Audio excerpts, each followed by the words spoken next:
시청자 여러분 안녕하십니까? 한국 선거방송 뉴스입니다. 중앙당 및 시도당의 등록 신청 사항 중 어느 하나의 변경이 생길 때에는 14일 이내에 관할 선거관리위원회에 변경 등록을 신청해야 합니다. 미래통합당이 새 당명을 국민의힘으로 정하고 중앙선거관리위원회에 당명 변경 신청서를 제출했는데요. 관련 내용 알아봅니다. 미래통합당이 새 당명으로 국민의힘을 사용하기로 결정하고 중앙선거관리위원회에 당명 변경 신청서를 제출했습니다. 이에 중앙선거관리위원회는 지난 9월 2일 형식적 요건을 갖췄는지 검토하고 유사 명칭 사용 금지 등 관련 법규 및 선례를 고려해 신청을 수리했습니다. 한편 9월 4일 기준 중앙선거관리위원회에 등록된 정당은 모두 44개입니다.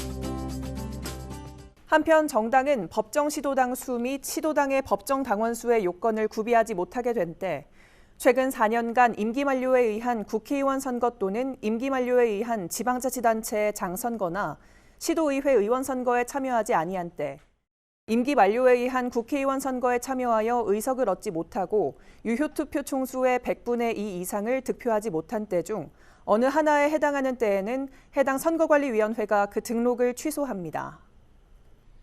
지난 8월 29일 더불어민주당이 신임 당대표와 최고위원 선출을 위한 선거를 실시했습니다. 정치자금법은 당대표 경선 후보자 등 및 그 후원회의 회계 책임자는 관할 선거관리위원회에 정치자금의 수입과 지출에 관한 회계 보고를 해야 한다고 규정하고 있는데요. 이에 따라 더불어민주당의 당대표 경선 후보자 등 및 그 후원회의 회계 책임자는 오는 9월 28일까지 회계 보고를 제출해야 합니다. 자세한 내용 알아봅니다. 중앙선거관리위원회가 더불어민주당의 당대표 경선 후보자와 최고위원 후보자 등 및 그 후원회는 오는 9월 28일까지 회계보고를 해야 한다고 밝혔습니다. 정치자금법은 당대표 경선 후보자 등 및 그 후원회의 회계 책임자는 정당의 경선일후 20일 현재로 경선일후 30일까지 정치자금의 수입과 지출에 관한 회계보고를 하여야 한다고 규정하고 있는데요. 따라서 지난 8월 29일 실시한 더불어민주당의 당대표 경선 후보자 등의 회계 책임자는 오는 9월 28일까지 회계보고를 해야 합니다. 이번 회계보고는 당대표 경선 후보자, 최고위원 경선 후보자 및 그 후원회가 모두 해야 하는데요. 당대표 경선 후보자 등과 그 후원회는 경선 후보자 등록 후 또는 경선 후보자 후원회 등록 후부터 9월 18일까지 기간 동안의 정치자금 내역을 9월 28일까지 중앙선거관리위원회에 보고해야 합니다. 만약 후보자가 후원회를 둔 국회의원인 경우 제20대 국회의원을 역임한 제21대 국회의원은 5월 6일부터 9월 18일까지에 해당하는 내용을, 제21대 국회의원은 후원회 등록일로부터 9월 18일까지에 해당하는 내용을, 비례대표 국회의원은 중앙선관위에, 지역구 국회의원은 관할선관위에 회계 보고해야 합니다. 자세한 내용은 중앙선관위 홈페이지 내 통합자료실에서 당대표 경선 후보자 등 및 그 후원회 정치자금 회계 실무를 참고하면 됩니다.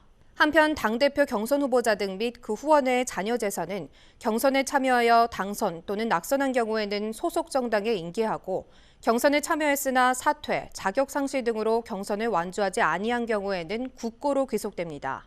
또 후원금이 정치자금법 또는 다른 법률에 위반되는 청탁 또는 불법 후원금이라는 사실을 안 날부터 30일 이내에 후원인에게 반환하여야 하는데요. 불법 후원금을 반환하여야 할 사유가 발생했으나 후원인의 주소 등 연락처를 알지 못하여 반환할 수 없거나 후원인이 수령을 거절하는 때에는 중앙선관위를 통해서 이를 국고에 귀속해야 합니다.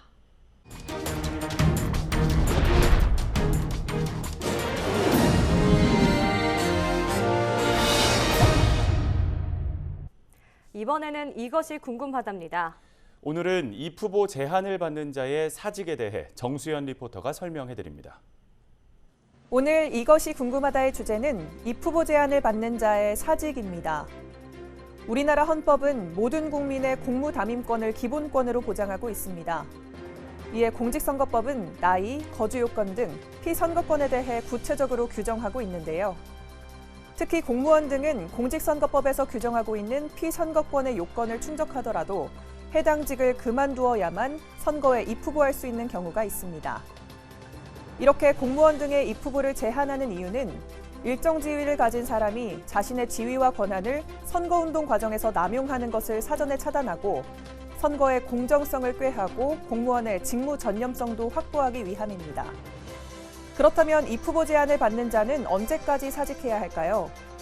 기본적으로 국가공무원법 제2조에 규정된 국가공무원과 지방공무원법 제2조에 규정된 지방공무원, 각급 선거관리위원회 위원 또는 교육위원회의 교육위원, 다른 법령의 규정에 의하여 공무원의 신분을 가진 자, 공공기관의 운영에 관한 법률 제4조 제1항 제3호에 해당하는 기관 중 정부가 100분의 50 이상의 지분을 가지고 있는 기관과 한국은행의 상근 임원, 농협협동조합법, 수산업협동조합법 등에 의해 설립된 조합의 상근 임원과 이들 조합의 중앙회장, 지방공기업법 제2조에 규정된 지방공사와 지방공단의 상근 임원, 정당법 제22조 제1항 제2호의 규정에 의하여 정당의 당원이 될 수 없는 사립학교 교원, 중앙선거관리위원회 규칙으로 정하는 언론인, 특별법에 의하여 설립된 국민운동단체로서 국가 또는 지방자치단체 출연 또는 보조를 받는 단체인 바르게 살기 운동협의회, 새마을운동협의회,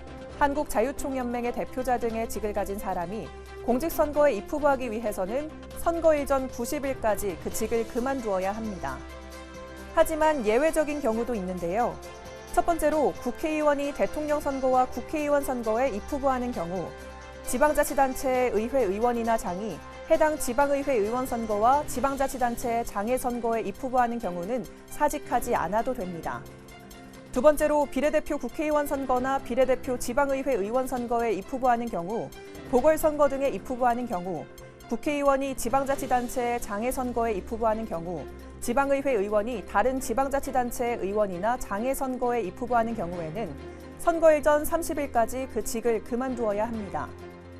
그렇다면 지난 제21대 국회의원 선거에서 지역구 국회의원이 비례대표 국회의원 선거에 출마한 사례가 있었는데 이 경우는 어땠을까요? 이 경우는 공직선거법 제53조의 단서 조항, 즉 국회의원이 국회의원 선거에 입후보하는 경우에 해당되어 국회의원 신분을 유지하고 비례대표 국회의원 선거에 출마했습니다. 세 번째 경우도 있습니다.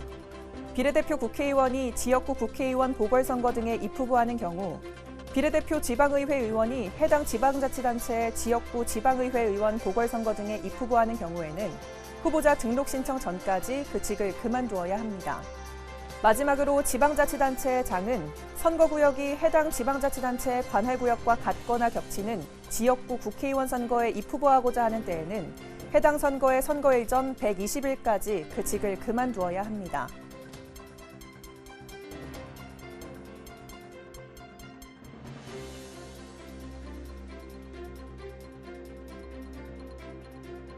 지금까지 살펴본 예외적인 경우의 수를 제외하고는 공무원 등은 선거일 전 90일까지 그 직을 그만두어야 합니다.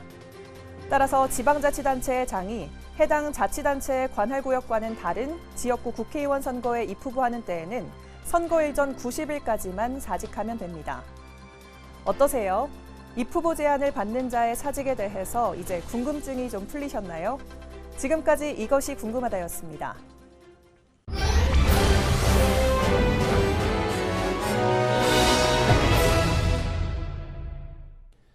선거와 관련된 다양한 궁금증을 풀어주는 TV 똑똑한 선거 알림이 시간입니다. 이번 시간은 등록된 선거 여론조사 기관에 대해서 알아볼 텐데요. 김사영 리포터가 전해드립니다. 오늘 TV 똑똑한 선거 알림이의 키워드는 등록된 선거 여론조사 기관입니다. 여론조사는 각종 정치적 문제나 사회적 문제, 정책 등에 대해 국민이 가지고 있는 생각과 여론의 흐름을 파악할 수 있는 아주 유효한 방법이죠. 특히 선거 여론조사는 국민이 대리자를 선택할 수 있는 폭을 넓히고 정치와 선거 영역에서 참여민주주의의 새로운 장을 활성화시킬 수 있어 갈수록 더 중요해지고 있는데요. 이 선거 여론조사는 관할 위원회에 사전 신고를 하면 누구나 할 수 있습니다. 하지만 공표 또는 보도를 목적으로 선거 여론조사를 실시하려는 때에는 그 기관이나 단체는 선거 여론조사 심의위원회에 등록을 신청해야 하는데요. 등록 신청을 하는 이유는 선거 여론조사가 유권자의 올바른 판단과 선택을 도와줄 수 있지만 잘못된 선거 여론조사는 여론조사 자체의 신뢰성을 떨어뜨리고 국민의 올바른 선택을 방해하여 선거 결과에도 영향을 줄 수 있기 때문입니다. 따라서 공표 또는 보도를 목적으로 하는 선거에 관한 여론조사는 객관성과 신뢰성의 확보를 위해 중앙선거여론조사 심의위원회에서 의결한 선거 여론조사 기준에 따라 실시해야 하고 등록 신청을 해야 하는 겁니다. 선거 여론조사를 공표 또는 보도를 목적으로 하는 여론조사 기관 단체는 조사 시스템, 분석 전문 인력 1명 이상을 포함한 3명 이상의 상근 직원, 여론조사 실시 실적 또는 매출액 등 요건을 갖춰 관할 선거 여론조사 심의위원회에 서면으로 그 등록을 신청해야 합니다. 이때 등록 신청을 받은 관할 선거 여론조사 심의위원회는 그 신청을 접수한 날부터 7일 이내에 등록을 수리하고 등록증을 교부해야 합니다. 그리고 등록증을 교부한 여론조사 기관 단체에 관한 정보로서 여론조사 기관의 명칭, 사무소 소재지 및 전화번호, 대표자의 성명, 등록 연월일을 지체 없이 중앙선거여론조사 심의위원회 홈페이지에 공개해야 합니다. 만약 여론조사 기관 단체는 등록 신청 사항 중 변경이 생긴 때에는 14일 이내에 관할 선거여론조사 심의위원회에 변경 등록을 신청해야 합니다. 그렇다면 현재 선거여론조사 심의위원회에 등록된 선거여론조사 기관은 몇 개일까요? 9월 4일 기준 총 80개의 선거여론조사 기관이 등록되어 있는데요. 자세한 사항은 중앙선거여론조사 심의위원회 홈페이지에서 확인할 수 있습니다. 만약 선거 여론조사 기관이 거짓이나 그 밖의 부정한 방법으로 등록한 경우, 등록 요건을 갖추지 못하게 된 경우, 선거에 관한 여론조사와 관련된 죄를 범하여 징역형 또는 100만 원 이상의 벌금형을 선고받은 경우 중 하나에 해당하는 경우, 관할 선거여론조사 심의위원회는 해당 선거여론조사 기관의 등록을 취소합니다. 이때 등록이 취소된 선거여론조사 기관은 그 등록이 취소된 날부터 1년 이내에는 등록 신청을 할 수 없습니다. 지금까지 TV 똑똑한 선거 알림이었습니다.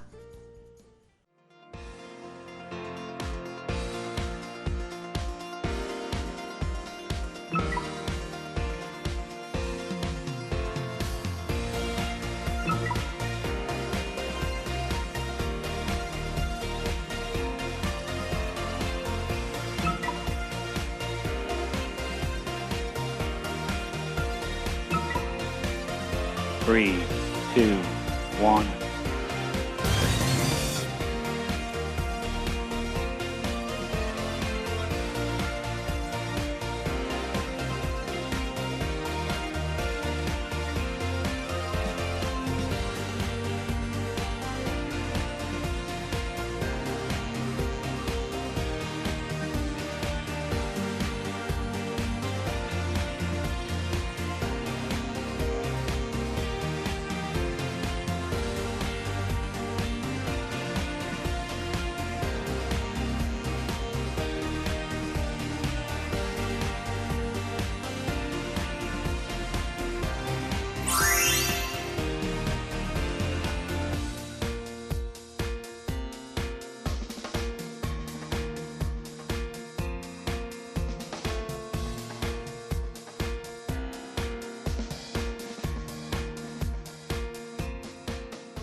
가을이 되면 찾아오는 질병이 바로 독감이죠. 하지만 올해는 코로나19 바이러스의 확산으로 그 어느 때보다도 독감에 걸리지 않도록 각별히 주의를 기울여야 한다고 하는데요. 그래서 올해는 인플루엔자 예방접종 지원을 한시적으로 확대한다고 합니다.